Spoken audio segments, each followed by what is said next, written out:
Hey everybody, and welcome back to Super Comic Fun Times daily comic book vlog for June 10th, 2018. I almost said 2019 for some reason. I guess I'm on orthogonal time, cruising around there someplace in my spirit body or something. Anyways, so I'm very exhausted. Had a very busy weekend. If you follow me on Twitter, I posted a dancing beer. There was a festival in town. We were just going to the store to get like a couple of things like oatmeal and some scrubby pads. And I wanted to stop at St. Vinnie's again and see if they still had some more comic books. And we ran into a festival on the waterfront 2018. And so stopped there, had a few beers and danced a little bit. Really good band. What were they called? Cupid's Revenge? Or something about that, or You Can't Stop Cupid. Anyways, I really enjoyed their music. It was kind of like, soul music, kind of Motown-ish, something like that. They even did a really cool version of the Rolling Stones' favorite, Satisfaction. I love that song. I grew to love that song from Devo, like, Devo's version that's like just, off the charts, my favorite, but I still like the Rolling Stones version, and this band did some too. So like I was saying, I wanted to go to St. Vinnie's to see if they had any more comic books, and they did. Really what I was hoping for is to get the complete set of this. This is a wild comic book. It's like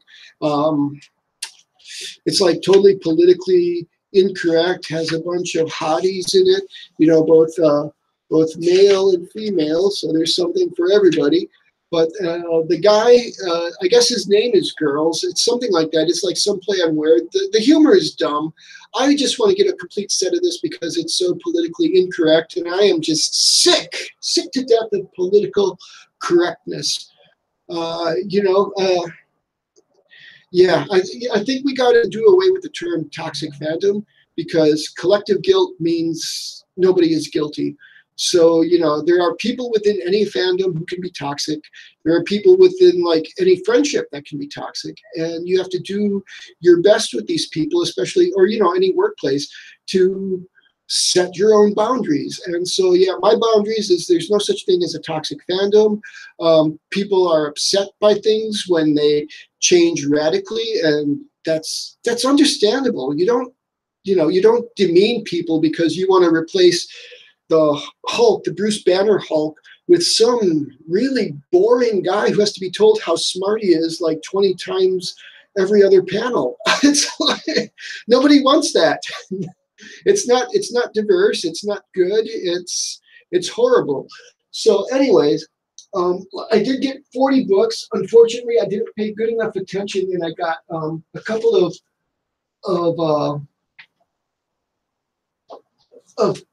duplicates. I just want to go through a few of these because look at this stack. I don't want to go through the whole stack now. I want to go through some of the ones I'm most interested in, most excited for. This is called The Transmutation of Ike Garuda. Now, I don't know. That's not turning out. Let me just, maybe if I go like that. Yeah, that's better. Okay. So, yeah, the Transmutation of Ike Garuda by Elaine Lee and James Sherman. I don't know who those people are, never heard of them. The reason this book excites me is because it's an epic book. It's part one of two. I hope I can get the second part, complete the collection on this. And Garuda means bird. It's kind of like this giant bird from, I think, Hindu mythology. And so, yeah, I'm very interested to see what this book is about. I'm hoping it's good. It looks like it's going to be good. And so, yeah, I'll read this and see if I can pick up a back issue someplace. If you read this, let me know. Are my expectations too high? On the back here, there's like this interview with this guy who I assume is a fictional person. And he seems to have some kind of mind control ability, because he's being asked a question he doesn't want to answer, and he just says, well, didn't I already address that? And then the report, I didn't read the whole thing, I just kind of glanced at it, and the reporter goes, oh, yeah, so apparently this Ike Garuda has some sort of mind control powers. So that'll be very interesting to read. Then I got this one. This is a more recent one. This is from 2011. And the reason I got this one is because it was this weird shape. So I don't know if this is called an ash can or what. Apparently, like it was in with all the other comics, but it does have a $1.09 price tag on it. But all the comics were for $1. So yeah, we got that. Yeah, this one looked kind of good to me. New Worlds, and you know, I'm thinking I might have even screwed up and got some other books from that I picked up last time. I don't know. I might have. If I did, so be it. This one I got because I didn't look closely enough at the name. So I don't know if you can see that. Let's see. Oh yeah, the glare. So you see that name like Starzowski or something like that. I thought it was Straczynski. I thought it was a J. Michael Straczynski book. So I go, oh yeah, I'm gonna get that. But anyways, it's issue 0 of something called Ultraverse Elven. I think I've heard of that. It might have come up in like, you know, the Marvel The Untold Story, or what was that other book? Well, I did also read like about a year ago, maybe 2 years ago now, I read Grant Morrison's book. In one of these books that, and I forget the other one, like Slugfest, which is a more recent book. So yeah, I might have heard of this one in one of those, you know, in the context of comic book history. I don't know. I don't really remember. I picked it up by, you know, you could say by mistake, but I was just looking for excuses to get things and excuses to, because they had so many books, and then they did have duplicates of stuff. They had like a lot of Tarzan books, so I got all the Tarzan books I could find. Like this is just Tarzan, and then you have these books, Tarzan: The Beckoning, and here I got like a couple of a duplicate in this run of The Beckoning. I think so, at least. Yeah, I got issue 5 twice, which is that cover. So, and then there's Tarzan. Well, I would just want to show you this cover. I really like this one. This one reminds me of like way back in the pulp era. Let's see, there we go. Yeah, it's still kind of shiny. Come on, camera. There. So I don't know. There's something about that one that I really liked. Oops. Sorry, my nose is itchy. Then I got like Tarzan the Warrior, and this is another duplicate I got there. So yeah, they just had a bunch of Tarzan books, and I don't know. When I was a kid, I really liked Tarzan. Especially the movies, the Johnny Weissmuller movies, was that his name? Then there was a TV show in the 60s that was replayed when I was a kid. And yeah, just loved Tarzan for some reason. As an adult, I've never read a Tarzan novel, and I haven't had any interest in any of the Tarzan reboots. You know, like there's the Disney movie, and then prior to that, like in the 70s, there was like Lord Greystoke or something like that. This one I got, they only had one issue of this run, but this looks like one I might want to find. It was called Sherlock Holmes Year 1. And which issue is this? It's called the 12 Caesars is the case, I guess. And this is issue 3. I'm not sure how many issues are in this run, but if it's a mini-series, I would definitely like to get that. Then there was a couple of Jinx by Brian Michael Bendis, which of course he's a big name right now. Well, he's been a big name for years, but now he's gone over to DC and is doing Man of Steel.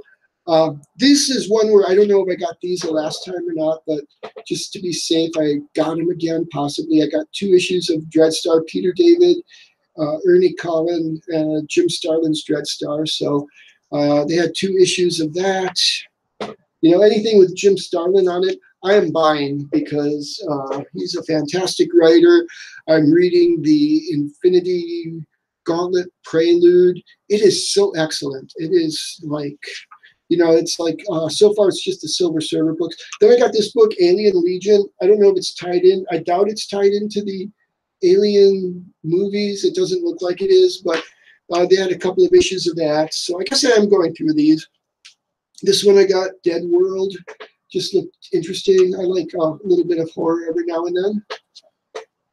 Another Mobius, which I wasn't sure if I got last time. This could be another one I duplicated, but I don't care.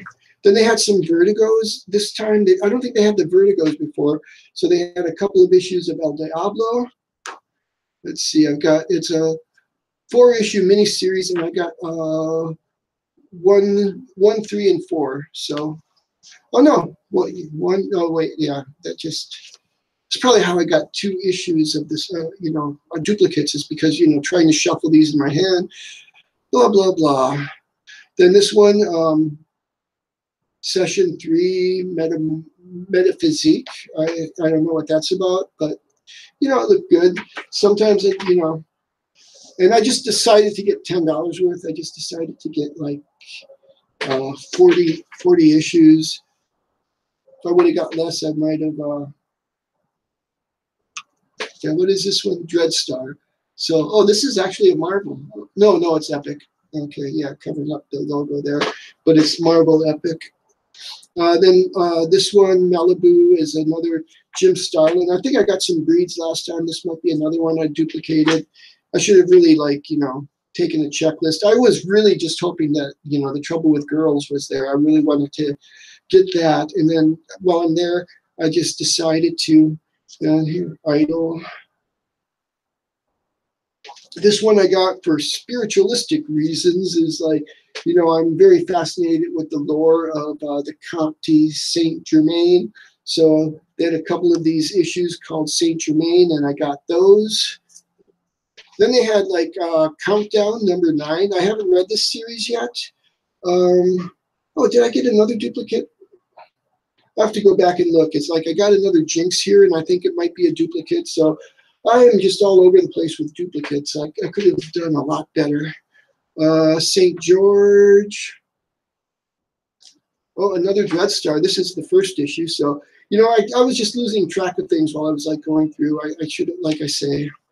This one, I don't know what it is. It says it's Captain America, but it's a different publishing company. I think, no, it says Marvel. I don't know what it is. Oh, maybe this is Marvel Knights. It's like MK. So I think that was a more adult-themed line. And what is this? I don't know, but I picked it up. It's is it Doorman? It's I kind of like the idea of Doorman being a superhero, so I got that. So I guess I am going to go through all of those, and I just did. Now I have to straighten things up before I move on to some, I'm calling them hot takes. I don't know what a hot take is, but I don't want to do a full review, a full spoiler review. I just kind of want to go over real quick 3 books I read last week. From New Comic Book Day. I'm going to start with the one I like the least so that we can build up. I don't really want to trash this book. I really didn't like it. On the Venom scale, it's a 3. I just didn't enjoy it. The artwork is good. I'm not sure why it's called The Unexpected. Nothing in here really happens that's unexpected. It's got this character, Firebrand, and I didn't care about her. Then she works at this hospital, and there's this little bit of flirting going on between her and another nurse or something, and I didn't care. And then this guy here, who I thought was Lobo at first, but it's not Lobo, he wants her heart. So I guess I'm giving some spoilers. And then these other guys show up and they fight. And this is coming out of Dark Knight's Metal, which I didn't read. Maybe it would make more sense if I did read it. But, I've got Justice League number 1, which I didn't read Metal, and I like that one, but we'll get to that in just a second. So, yeah, this book, I didn't like it. It had a lot of things. It didn't have any of the sins for me where it's just 2 characters talking the whole thing, and there's no real story advancing, like that one New 52 Tomorrow People book, which that one I now like better than this. So that I don't remember if I rated it on Venom scale, but I'd give it around a 4 or 5 now. It's definitely better than this. Yeah, I don't know what's wrong with it, but I didn't like it. So Done with that. Moving on to Super Sons. This was a pretty good book. It's a standalone. If you didn't read Super Sons like I didn't read Super Sons, I think you'll enjoy it. It deals with the concepts of life and death and funerals and such. And you know, it even has like certain, you know, a boy and his dog type element. And yeah, I really enjoyed it. Let's see, where does it fit on the Venom scale? Anyways, I do recommend this book if you like to read a good story, if you like Superboy. Is it Superboy? No, it's the Super Sons. It's if you like Superman's son and Batman's son, like I think you'll enjoy this. If you like Dynomutt and if you like stories of loyalty, it's good. Yeah, like I said, I don't want to spoil it. This is a variant cover. I kind of like this cover. You know, it doesn't really tell you what's in the book, and the two kids look very, like, I don't know what, like, to me, Dynomutt and the Blue Falcon look pretty good for like the TV show, but the kids look really, really young. They're much older than this in the book, but I still like it. It's kind of, it plays to my inner child. And you know, they're both, look at that. I didn't even notice that they're both holding on to Dynomutt's cape. So yeah, this was a good book. It's a, you know, it deals with very mature themes of, you know, death and friendship, and yeah, it could almost make you cry. So, and finally we get to Justice League. Now I read this, I think, on Friday. I enjoyed it. It's not perfect. I heard Diversity in Comics review it today, and I think his review is, I wouldn't say it's off base. He's accurate in what he says. I would say his expectations are a little, you know, not quite my expectations. He was like talking about, you know, there is like a lot of dialogue. It's very talky. The plot involves like a kind of a 0 hour type thing where something is falling to the earth through time, and it appears to be falling backwards in time or something. You know, the only major flaw, I would like rate this as 7, and I would recommend it if you like the Justice League. You know, this cover, I'm not too big a fan of the cover because, you know, it looks like just everybody is coming out of a knot or something. I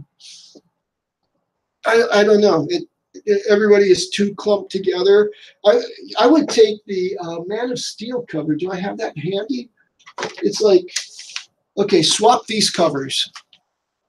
Take the Man of Steel cover, put it on here, and, well, I wouldn't say swap them, and then like put something else on here because the Justice League isn't in this book. This is a better cover for Justice League #1 than this. You know, that's just my opinion on it, but I would recommend it. I would say, you know, if you like Justice League generally, like, the only major sin is it does, well, I guess it is a little wordy. I didn't mind that.